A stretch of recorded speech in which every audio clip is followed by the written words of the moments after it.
Good morning and welcome to the ADM Fourth Quarter 2025 Earnings Conference Call. All lines have been placed on a listen-only mode to prevent any background noise. As a reminder, this conference call is being recorded.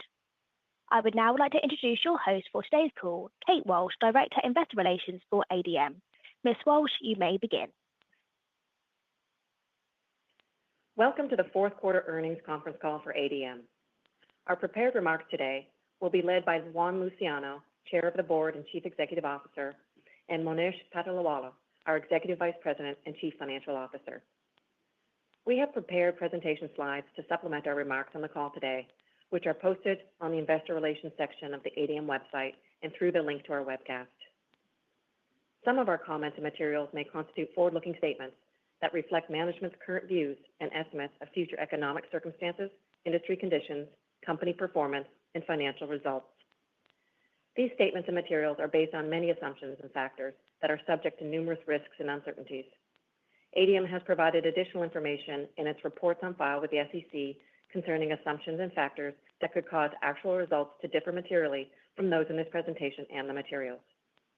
Unless otherwise required by law, ADM assumes no obligation to update any forward-looking statements due to new information or future events.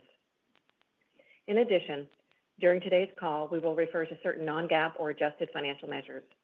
Reconciliations of these non-GAAP financial measures to the most directly comparable GAAP financial measures are available in our earnings press release and presentation slides, which can be found in the Investor Relations section of the ADM website. With that, I will now turn the call over to Juan. Thank you, Kate. Hello, and welcome to all who have joined the call. Please turn to slide 4, where we have outlined our performance highlights. Today, ADM reported fourth quarter adjusted earnings per share of 87 cents and full-year adjusted earnings per share of $3.43. Total segment operating profit was $821 million for the fourth quarter and $3.2 billion for the full year. Our trailing four-quarter adjusted ROIC was 6.3%, and cash flow from operations before working capital changes was $2.7 billion for 2025. We also made good strides in managing our working capital, and for example, we realized a $1.5 billion cash flow benefit from inventory reduction. I'll share a few highlights from across our business for fourth quarter. Our AS&O team delivered record crush volumes in South America. Our Carbohydrate Solutions team capitalized on ethanol opportunities, and our Nutrition team continued to improve execution across the board. And throughout our operating footprint, global teams improved manufacturing efficiencies. I am proud of the team's rigor around focused execution and capital discipline throughout the year. And in the fourth quarter, we paid our 376th consecutive quarterly dividend. Please turn to slide 5.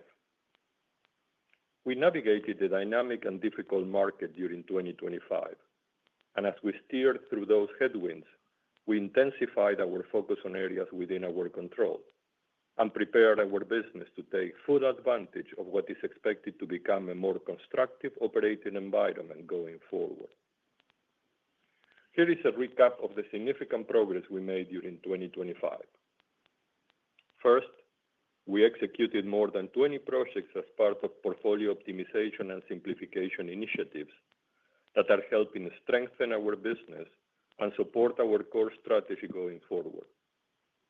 Through this work, we achieved approximately $200 million of cost savings and announced a joint venture with Alltech, which I'm pleased to report has commenced operations recently. Second, we addressed plant efficiency issues across our asset network and reduced our unplanned downtime. We restored operations at our Decatur East plant and achieved an important safety milestone by having the lowest injury rate in the company's history. Third, we reached an important decarbonization milestone. We connected our Columbus, Nebraska corn milling plant to Tallgrass Trailblazer pipeline, extending our carbon capture and storage infrastructure beyond our Decatur operations. Fourth, we advanced nutrition's recovery, improved execution, and increased revenue. Fifth, we generated a strong cash flow as we relentlessly focused on improving working capital. And as we announced last week, we reached the closure of government investigations of ADM related to the company's prior reporting regarding intersegment sales. We are pleased to put these matters behind the company. Please turn to slide 6.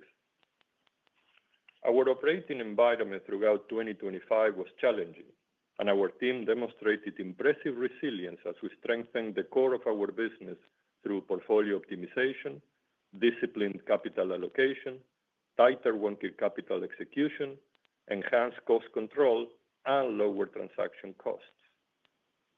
This strengthening of our business not only allows us to continue to increase our dividend and return cash to shareholders, it also affords us the ability to invest in future growth regardless of the commodity cycle. There are 5 key focus areas for our next wave of growth. We are leveraging our assets and expertise along with technology to build out our operations in enhanced nutrition, biotics, biosolutions, precision fermentation, and decarbonization. Each of these businesses has a different growth profile and timeline for value creation, but each complement what we're doing today and present the potential for compelling, enduring returns. For example, we are advancing innovations in enhanced nutrition for allergen-free pea protein, unlocking opportunities in specialized nutrition such as ultra-high protein drinks, protein bars, and fortified snacks. On the natural flavor side, we have created patented technology for clean citrus flavors that are high-value ingredients for beverages. In natural colors, we have developed a breakthrough natural blue, addressing one of the food and beverages industry's toughest challenges, producing a natural, stable, water-soluble, and safe blue pigment, which is exceptionally rare in nature. We're also developing next-generation functional ingredients that combine the benefits of biotics and botanicals. Across operations, we continue to invest in side stream valorization as part of our ongoing efforts to optimize our production processes and add value to our byproducts.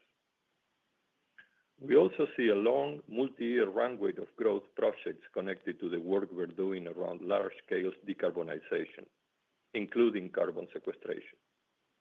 I now like to discuss the key market trends and company growth drivers for 2026 that support our outlook for a more constructive operating environment. The recent progress with China trade relations, combined with the expectation of pending U.S. biofuel policy clarity, should support an increasingly constructive market environment throughout this year, particularly for our AS&O business. We expect positive economic opportunities for the industry and the American farmer to materialize, which should drive additional long-term investment throughout our business and the agriculture sector. Our outlook also assumes segment operating profit for carbohydrate solutions remain relatively flat, with lower starches and sweeteners volumes and pricing offset by higher ethanol margins. And nutrition is expected to continue its trajectory of stronger organic growth and execution. Overall, there is much to look forward to in 2026 and beyond. Our current outlook for adjusted EPS in 2026 is a range between $3.60 and $4.25, which reflects growth over 2025 and appropriately captures the fluidity in timing and market response as global trade and biofuel policies continue to evolve. With that, let me hand it over to Monish to share a deeper dive into fourth quarter and full year 2025 financials, as well as the assumptions underpinning our 2026 guidance. Thank you, Juan. Please turn to slide 7. 2025 was a dynamic year in the global trade and biofuel policy landscape, both of which impacted AS&O results. AS&O segment operating profit for the fourth quarter was $444 million, down 31% compared to the prior year quarter. For the full year, AS&O segment operating profit was $1.6 billion, 34% lower compared to 2024. In the Ag Services subsegment, operating profit was $174 million for the fourth quarter, representing a decrease of 31% compared to the prior year quarter. The decrease was driven primarily by lower export activity from North America, combined with net negative timing impacts of approximately $50 million compared to the prior year quarter. For the full year, Ag Services operating profit was down 11% compared to 2024, driven by lower North American exports and a challenged global trade environment. Throughout the year, farmer selling was limited by muted pricing, and combined with customers reducing the amount of inventory held, we experienced fewer trading opportunities. In the crushing subsegment, operating profit was $66 million, down 69% from the prior year quarter. While global crush volumes increased over the prior year quarter, with crush volumes increasing 7% sequentially and 4% compared to the prior year quarter, weaker crush margins in North and South America pressured results. Additionally, there were net negative timing impacts of approximately $20 million compared to the prior year quarter. Further, there were approximately $20 million of reduced insurance proceeds related to the Decatur East claims versus the prior year quarter. For the full year, crushing operating profit was down 81% compared to 2024, with the main reason being a significantly weaker crush margin environment. Year over year, there were approximately $44 million of reduced insurance proceeds. In the refined products and other subsegment, operating profit was $119 million, down 2% compared to the prior year quarter, as positive timing impacts helped offset weaker food demand and lower biodiesel and refining margins. There were net positive timing impacts of approximately $72 million as compared to the prior year quarter. For the full year, RPO operating profit was 4% lower than 2024 due to the same food and fuel dynamics that pressured fourth quarter results. Equity earnings from our investment in Wilmar were $85 million for the quarter. Excluding specified items, it was up 49% compared to the prior year quarter.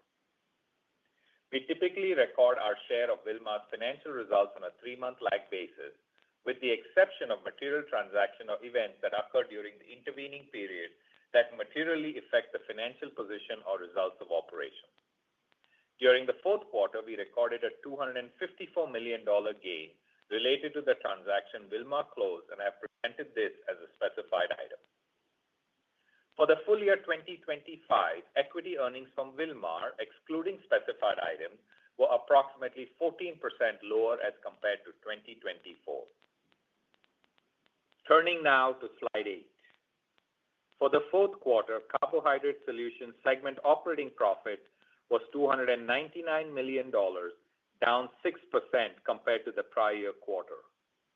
Similar to the third quarter of 2025, we saw the continued weakness in starches and sweeteners be largely offset by strength in ethanol margins. For the full year, Carb Solutions segment operating profit was $1.2 billion, down 12% compared to 2024.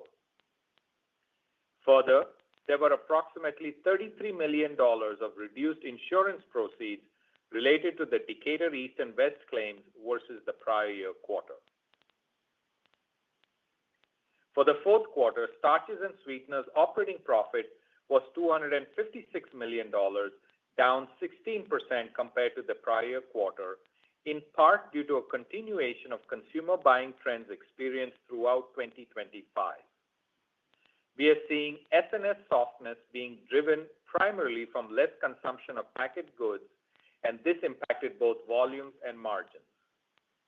Additionally, in EMEA, S&S volumes and margins continued to be impacted by persistent high corn costs related to industry-wide crop quality issues that we have previously disclosed. Importantly, for this quarter, there were approximately $33 million of reduced insurance proceeds related to Decatur East and West claims compared to the prior year period.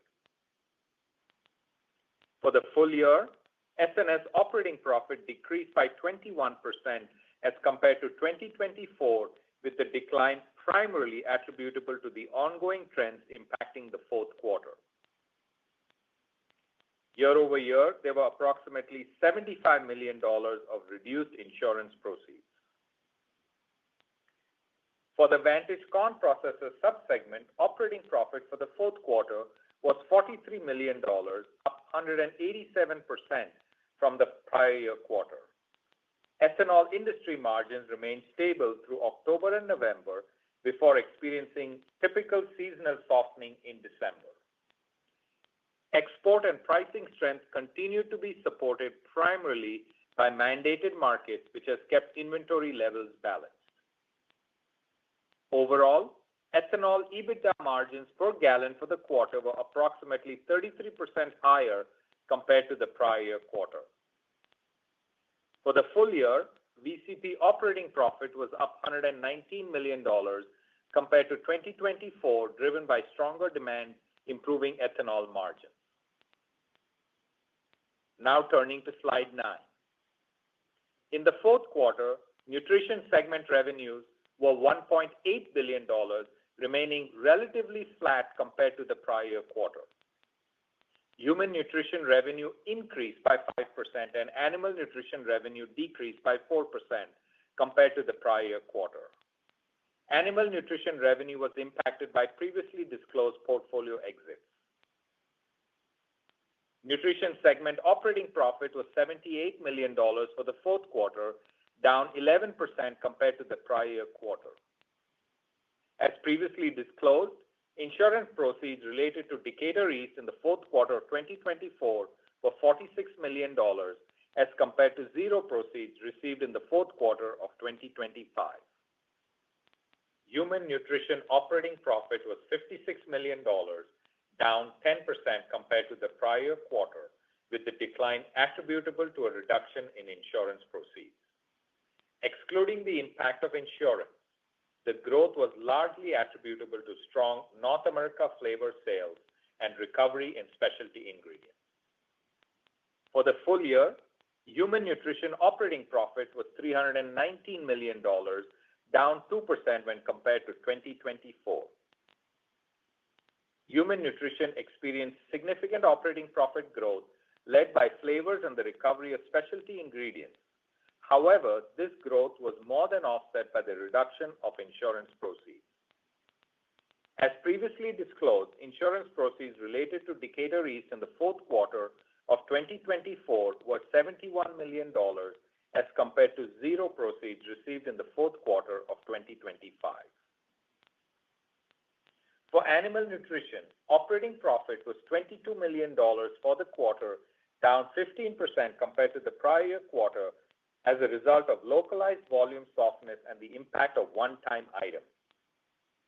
For full year 2025, animal nutrition operating profit was $98 million, 66% higher than 2024, with the growth driven by improved margins as a result of focusing on higher margin product lines combined with portfolio streamlining actions and cost optimization efforts.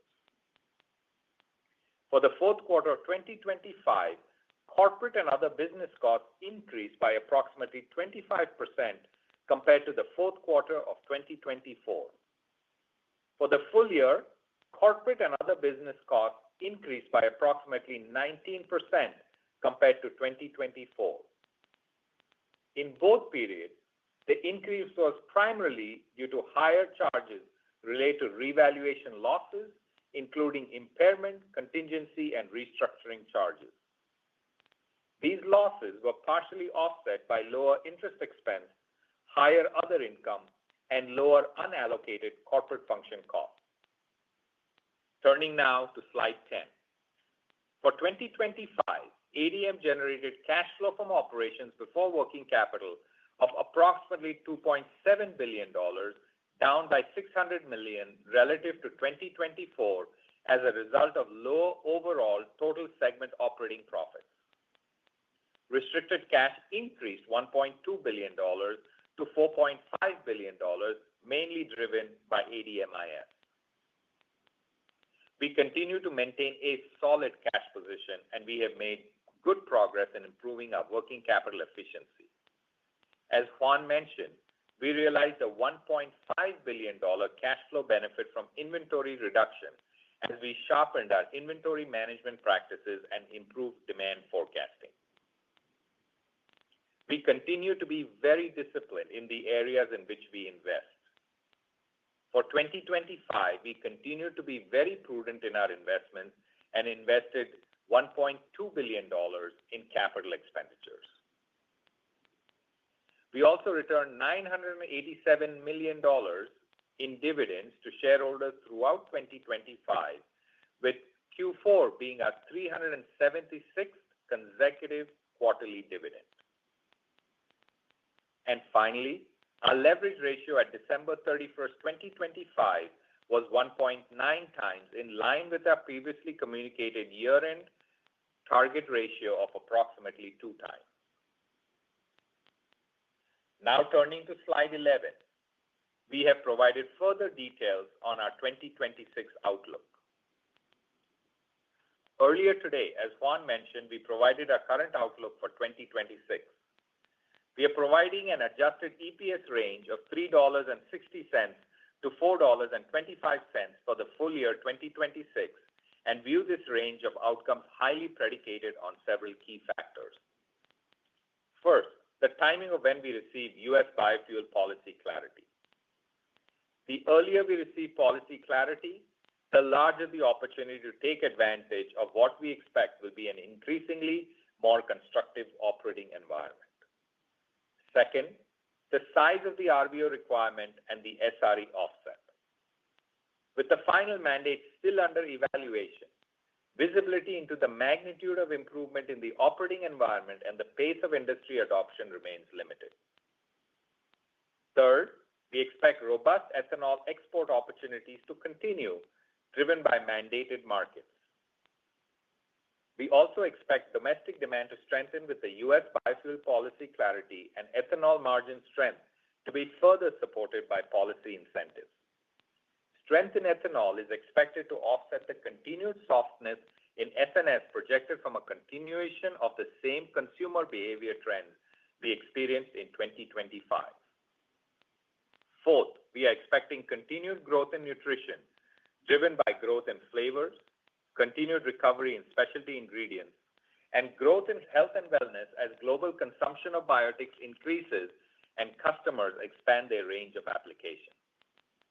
And in animal nutrition, we expect margin expansion to contribute to nutrition's operating profit growth as we focus on higher margin products and see the benefits of our portfolio optimization actions materialize.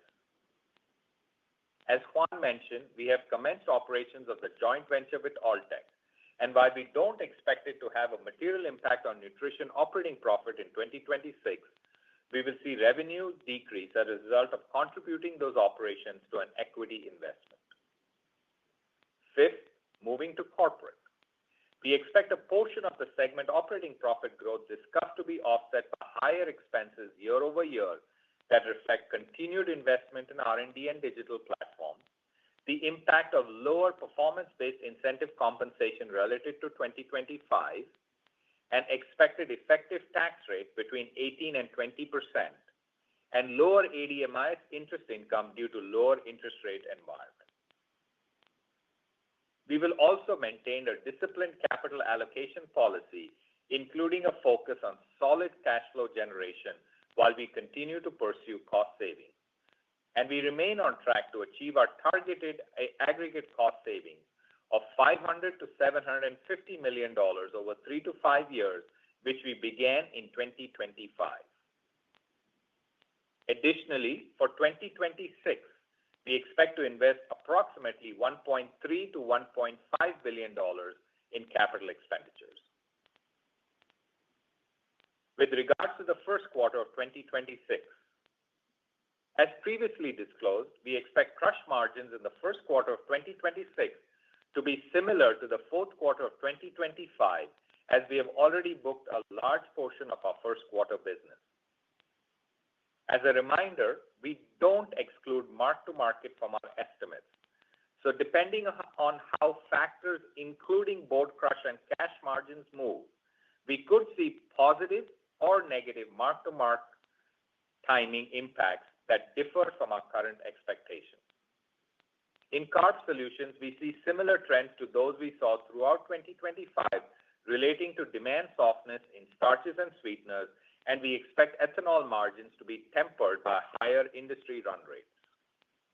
Nutrition is expected to show continued improvement over the prior period and sequentially as we drive revenue growth and continue to see benefits from the recovery of specialty ingredients. This improvement is expected to be partially offset by the previously disclosed employee incentive compensation favorability in the first quarter of 2025.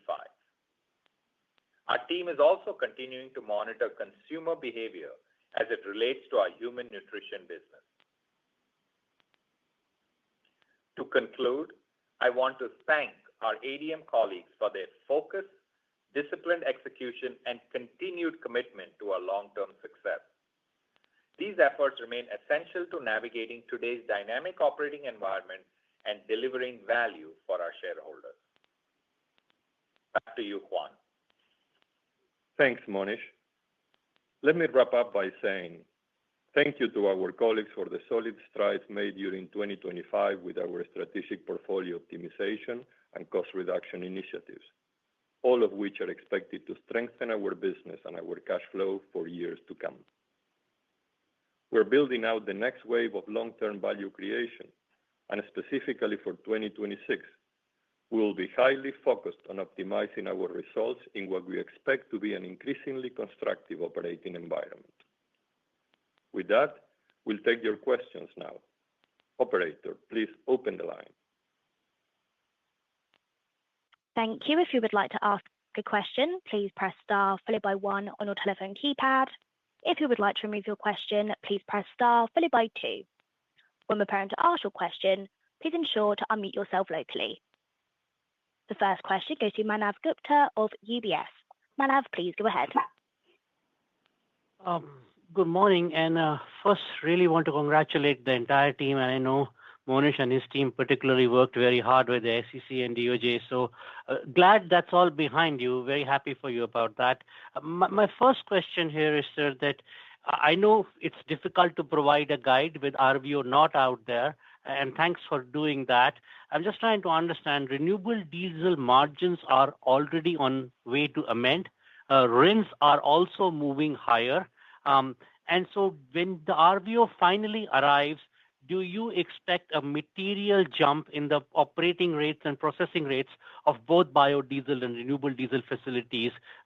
Because then they would know exactly how much RINs they would have to, how much the market would know how much RINs obligation would be. So if you could talk a little bit about that. Yes, thank you, Manav. And yes, we're very pleased to leave these investigations behind us with disclosure. Listen, it's been very difficult to give a guidance because there are so many things, as you describe, outside our control, and we don't feel comfortable in that regard. That's why our guidance is wide. What we are discussing here is the timing of all this coming to the P&L. We know it's positive. We know it's going to come. So I think that when it's coming, it depends on when the government makes a decision and clarify the policies, but also on how the market digests those policies and those get implemented. We're going to see board crush, we're going to see RINs, but at the end of the day, we need to see cash margins moving. And don't forget that our business, which is a very large business, works in anticipation of the market. So we tend to sell every time we get into a quarter, we are sold maybe 60% or 70% into the following quarter. So if these things will be done at the end of Q1, for us, it will be mostly July onwards, if you will, that we will be able to realize that. So that's what creates the uncertainty. I think not in a calendar year, this is extremely positive for the industry and certainly for ADM, pulling more vegetable oils into biofuels. That's going to happen not only in the U.S. with the RVOs, but it's going to happen in Brazil, hopefully with B16, started either in March or in June. It's going to happen also in other places around the world. So again, I think we try to be very balanced in saying we see improvement based on the year over year on the things that we can control. We see some clarity in trading, and as we're going to have some volumes from soybeans going to China that we didn't have in 2025 materially. And then we see this RVO that's going to help with the leg of the oil for the crush. Meal continues to be supported. And then we see growth in nutrition, as we described. So we're very constructive about the future for ADM. I also talked, Manav, a little bit about the long term. We have identified 5 platforms that are really very exciting, that they're going to come over the next 5 years at different timelines based on the difficulties or easiness of their implementation. So when you think about our self-improvement plus all the policy coming our way, again, that is a matter of timing, plus our growth prospects, we feel very strongly about the next few years for ADM. Thank you so much for a detailed response. I'll turn it over. Thanks. You're welcome. The next question goes to Ben Theurer of Barclays. Ben, please go ahead. Yeah, good morning. Thank you very much for taking my question. Juan, Monish, just follow up, same wishes on my side. Congrats on closing the case. Wanted to follow up on the outlook piece and dig a little bit into nutrition and kind of tying it back to some of the commentary you've made in the past, Decatur East being back up. Obviously, the fourth quarter probably wasn't as good as expected what you had initially, kind of tacked down for the nutrition segment. So as we move into 26, maybe can you give us an update on where you stand with gaining these customers back on the fulfillment, everything that you first lost on Decatur East that you now need to kind of gain back, and maybe within the range of the guidance associated, what are kind of the bull and the bear cases here as it relates to A, demand, and then B, the fulfillment of the demand from your side? Thank you, Ben. Listen, let me start addressing a little bit the performance of nutrition, the true performance, because I think it is important that we provide clarity on the operating performance of the business. If you compare apples to apples, Q4 2025 versus Q4 2024, Q4 2024 has a significant piece of insurance proceeds into the nutrition P&L. So if you exclude that just to see the operating performance, we had a very strong quarter in flavors with OP up close to 60% or something, and biotics up north of that. Driven mostly from Flavor North America, we had a very strong quarter. We did have a little bit of a softer quarter from a demand perspective in Europe, and we don't know if it just was timing or something because we've seen it recover when we started the year in 2026. So we saw that coming back in January. As you said before, specialty ingredients continue the recovery with the Decatur East plant back online. But of course, this plant was down for 18 months. So we are doing some plant stabilization, some driving productivity. You bring it first back on safety premises, and then you try to do the optimization of the plant. So we are in that process. And at the same time, again, our customers move away after 18 months of we not being able to supply fully. So as you said, we need to recover that, and we need to recover that prudently, but we would like to claim our share of the market back. So we are in that process. And I think that process is going well, but it's going to take some time. Animal nutrition was a little bit soft with some pockets of softness, but also we have some one-off impacts But I think the trajectory overall of animal year over year has been positive, and we expect that to continue. So I would say when we look at 26 as the overall year, and I can't call it by quarter, but overall year, so we will have still strength in flavors for both geographies. We also have continued to grow in Asia Pacific in flavors, which we had a record year in 2025. We're going to see a good demand in biotics, and we're going to continue with our margin improvement quest in animal nutrition. So that's where we see the business. So yeah, we see growth for operating profit into the business in 2026 versus 2025. And just a tactical bend for you is, as I mentioned in my prepared remarks, when you're doing your modeling, we've Ian, Ishmael, and team have done a great job with the Alltech JV that has gone live. So just make sure that from a revenue perspective, you won't see the revenue. The profit for 2026 is pretty much where it was as this JV takes hold. So it's a part of what Juan mentioned, which is moving to higher segments or higher product mix in the animal nutrition business. Thanks. The next question goes to Heather Jones of Heather Jones Research. Please go ahead. Good morning. Thanks for the question. My question is on crush, and it's a big picture question. So I've followed you guys for over a decade and just have been sort of puzzled by ADM's performance during 25, particularly Q2, Q3, and Q4. Y'all's performance relative to public comps has been, the gap has been much wider than historically, and it's been to the downside.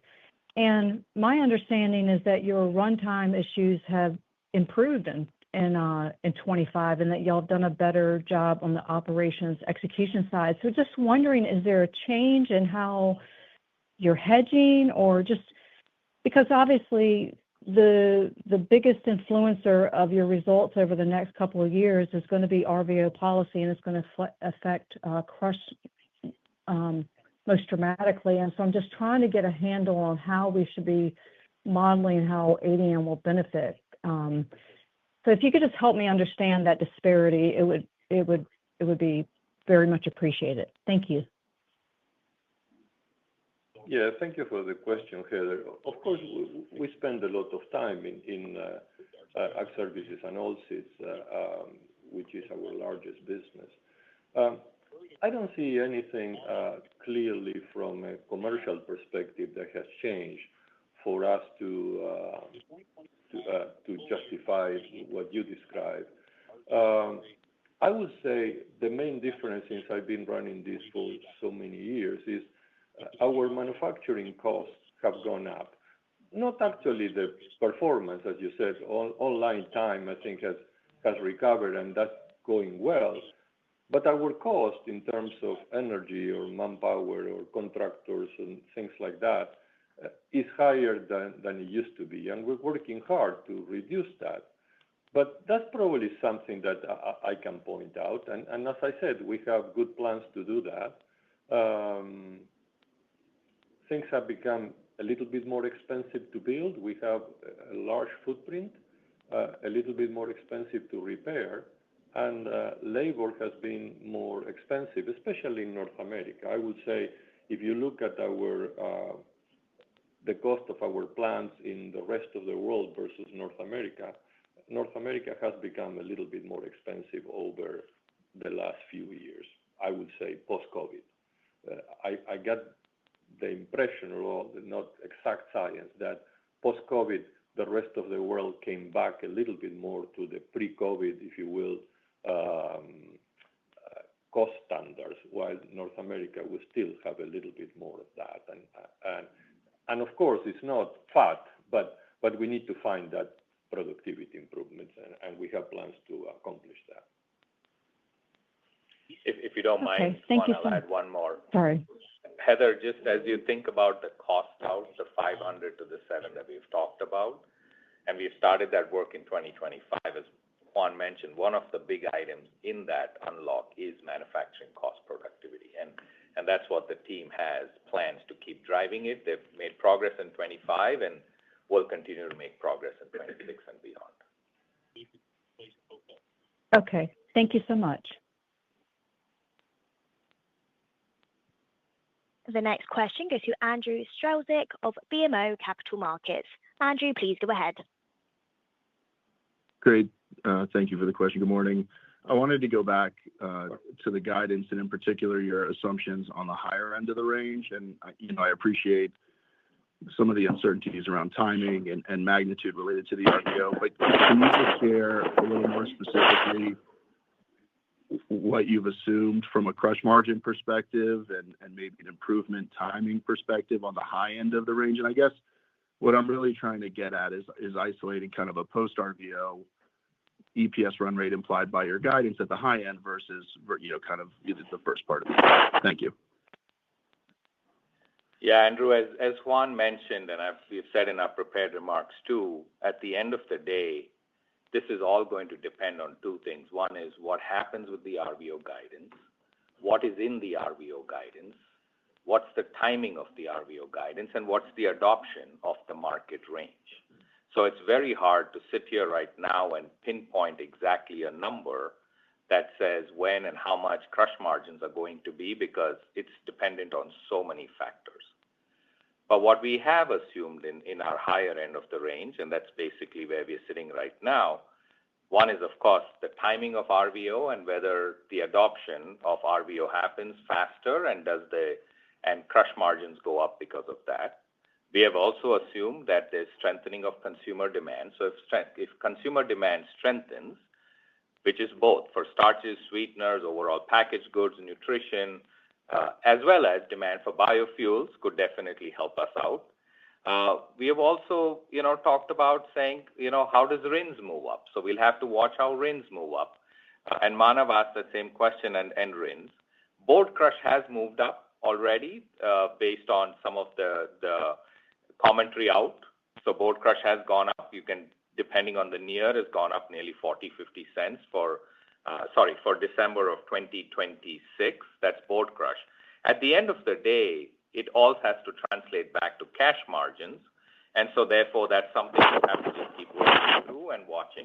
So when I look at the trends that are happening, these are all good early indicators. All early indicators that says we are going to have a constructive environment. But as Juan mentioned, we are being cautious and making sure that we are giving you both the high end and the low end of the range. Where at the low end of the range, we are focused more on what we control. It's better than where we ended 2025, continued progress on our cost out mission, continued to drive where we believe that starches and sweeteners softness gets offset by ethanol margins and policy benefits, continued execution in nutrition. So therefore, put all together, Andrew, unfortunately, we are just giving you a wider range because it's all going to depend on ultimately where demand is and where crush margins go. But as the quarters get, more clearer and as guidance comes out, we'll be definitely there to update you all. Just last piece of housekeeping advice, as you know, we don't predict mark-to-market. Mark-to-market within the quarters could move depending on which markets we hedge, when we hedge it, as well as what prices turn out to be as of the end of the quarter. So please do factor that in from a timing perspective as you all think about it. Okay? Great. Thank you very much. The next question goes to Pooran Sharma of Stephens Inc. Pooran, please go ahead. Great. Thanks for the question. I wanted to ask about just the weaker starches and sweetener demand. We've been hearing concerns related to GLP-1 adoption, and that's been leading a lot of customers to move to spot rather than forward buying. But we've also been hearing just maybe tariff pressures causing producers to raise retail prices and that impacting demand. Just wanted to get a sense as to kind of what you're seeing and get your thoughts onto what's driving some of the softness here. Yeah, thank you, Pooran, for the question. Listen, I think it's a combination of everything. When we produce what we produce in sweeteners, we go to so many applications that touches many, many end uses, products, and also channels. I would say certainly when people adopt GLP-1s, we see their consumption drops a little bit as a family. That stabilize, if you will, after 6 months, but also shift a little bit what they consume, going more into proteins and maybe less savory snacks or sweet snacks. I think there is a consumer desire to move away from ultra-processed foods to a certain degree, at least initially, and I think we're seeing part of that. It is true that although inflation for food have dropped, the actual level of prices have not dropped for some of these products.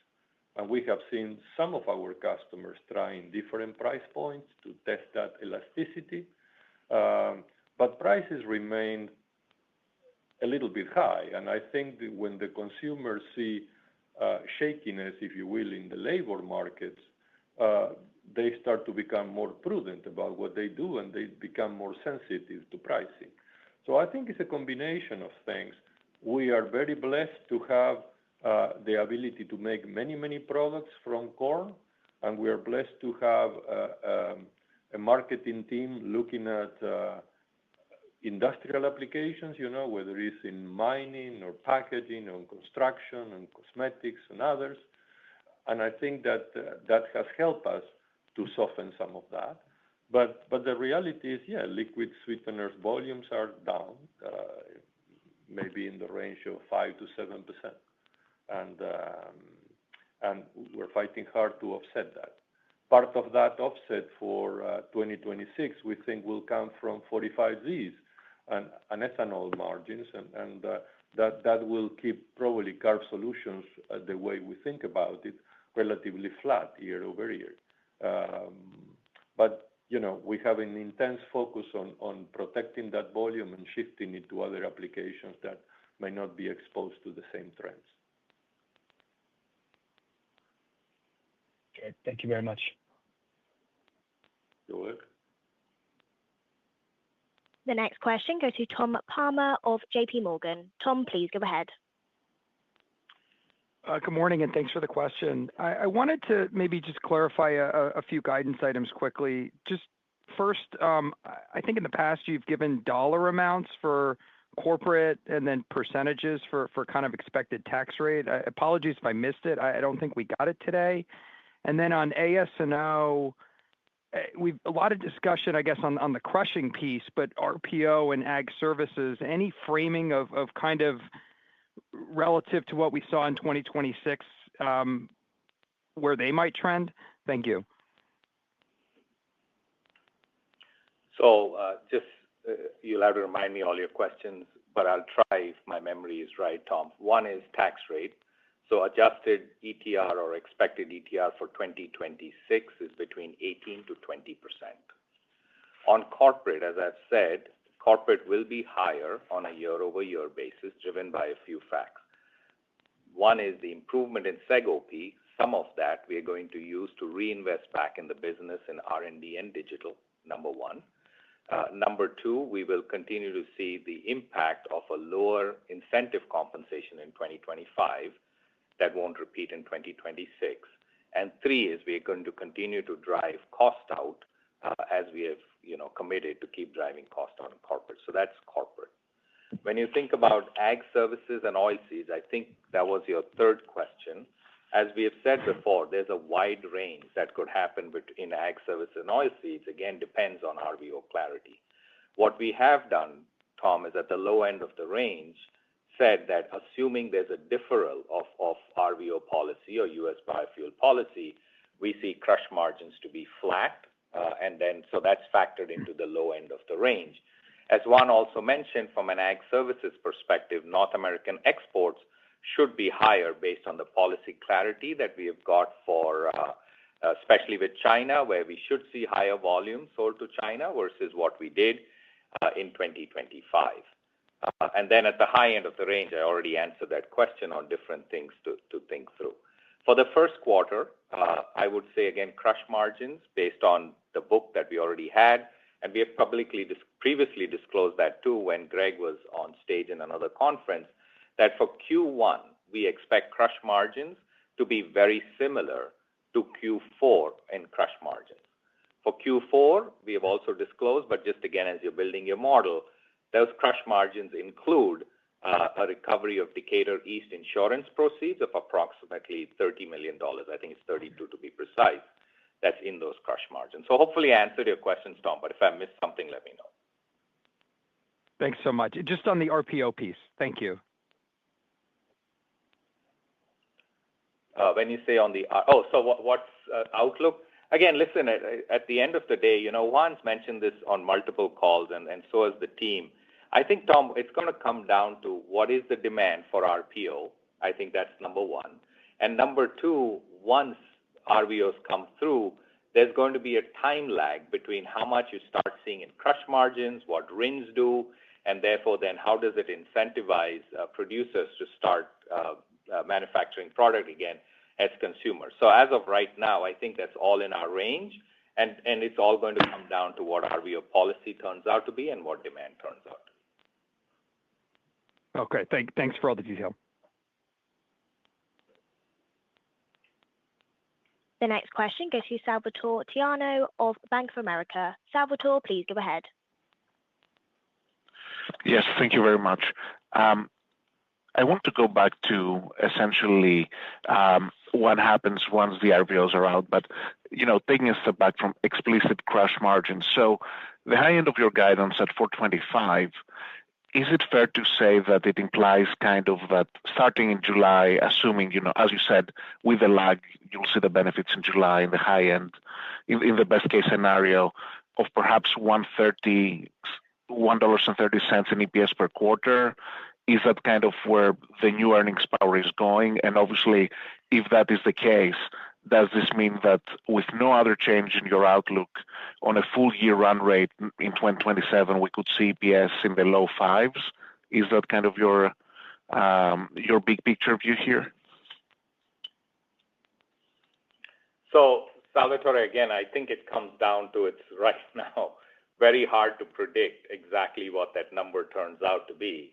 As we have said, there are multiple factors at the high end. It's not just crush margins, which is definitely one factor that should help. The sooner we get the clarity and the more the demand is, as long as the cash margins are there, not just boat crush, I think our team is ready to continue to execute, to crush, and hopefully take advantage of those margins.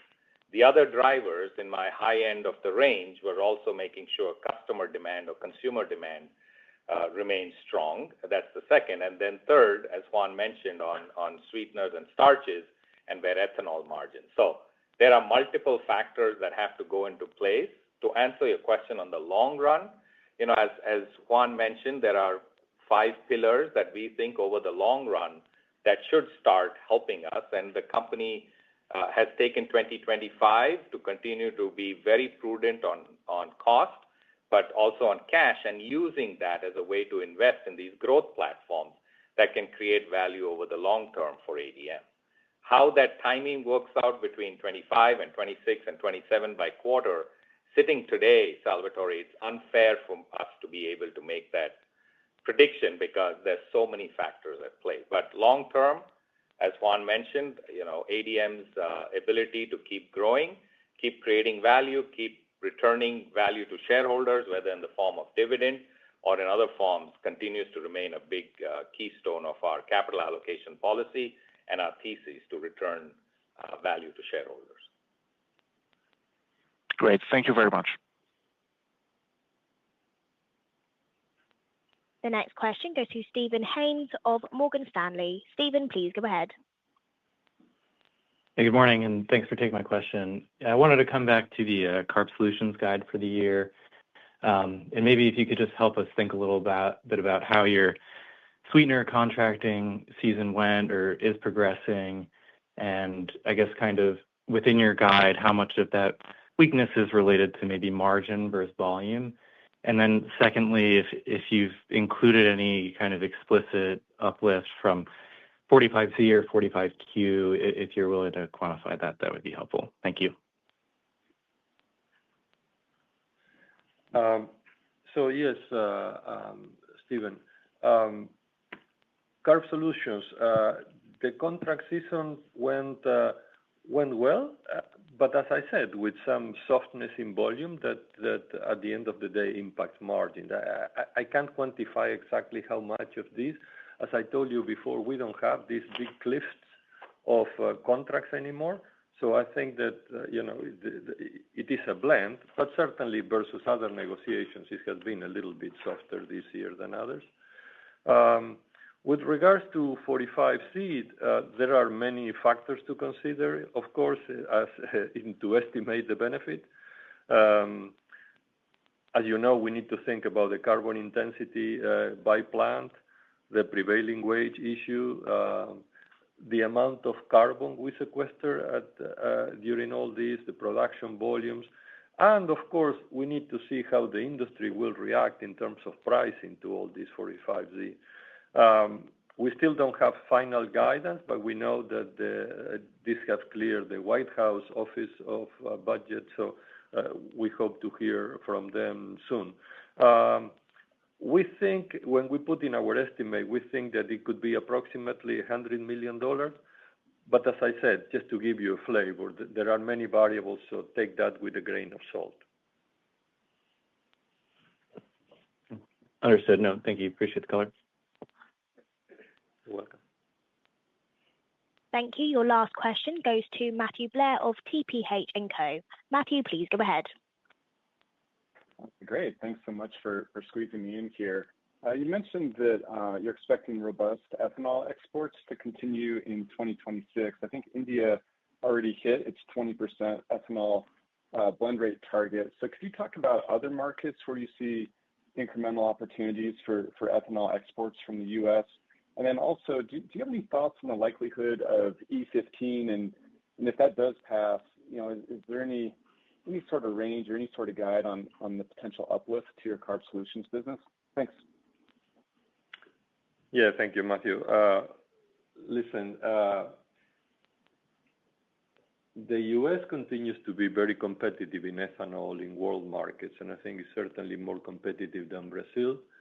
And there are many countries that, with the need for more energy for all the AI that you see and all that, there is a strong desire of removing a little bit of the burden of transportation into the oil segment. So bringing biofuels is important for sustainability perspective, but also to enlarge the energy pool.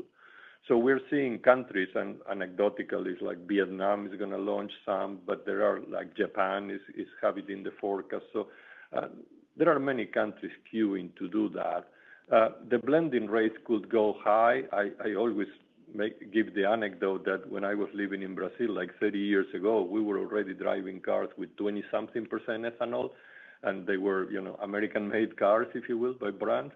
So that can be done. So whether we can go E15 or not is a matter of the industry to align to that, to have only one pipeline and only one, but there are no issues to move into E15. So we think that eventually we're going to get there. Again, timing is the key, and I'm not into forecasting timing.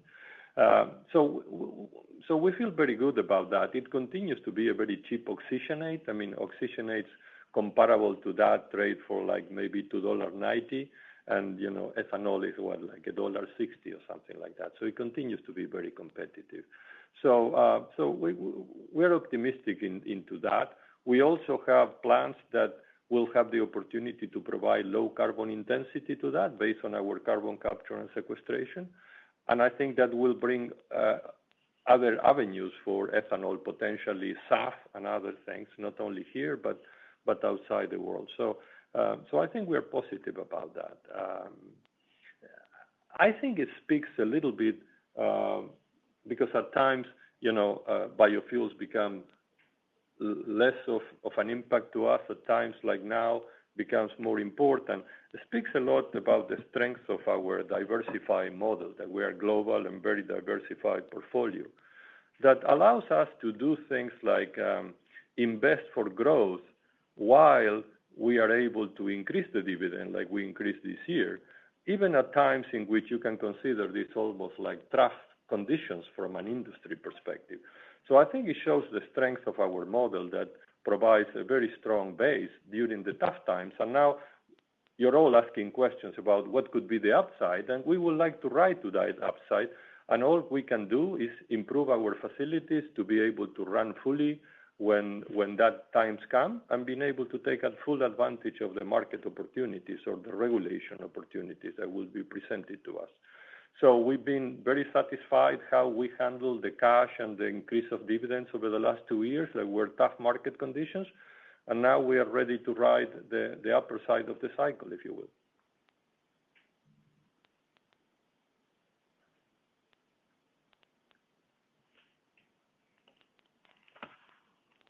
Great. Thank you, Matthew. We have no further questions. I'll hand back to Kate Walsh for any closing comments.